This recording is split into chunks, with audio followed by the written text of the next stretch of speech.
two very important details from a technical point of view to keep in mind in this video.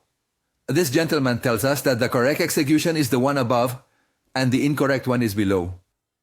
If you look closely at the details, it turns out that by having the elbows closer in the execution that he says is incorrect, we are automatically changing the axis and plane of the movement. Therefore, the lower execution will be more directed towards the frontal fibers of the deltoids, fascicles 1 and 2 of the classic Capagni classification.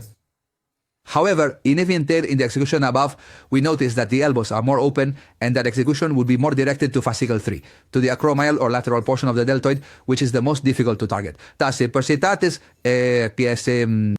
Therefore, these are two completely different executions. In fact, if you look at the first one, the green one, the one he says is correct, there is a scapular retraction induced simply by slightly extending the elbows outward.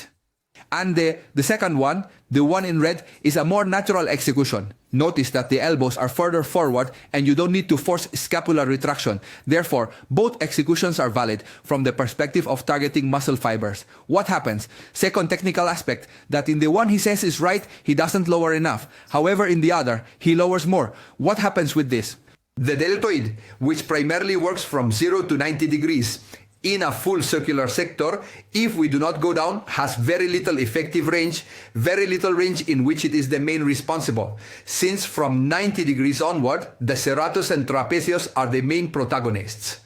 That is what the execution he says is correct would indeed be if it went deep enough, but since it doesn't, it's the one we should mark and highlight in red. I hope you like these videos with technical analysis of executions, and logically, if you want to see more, just drop by here whenever you want.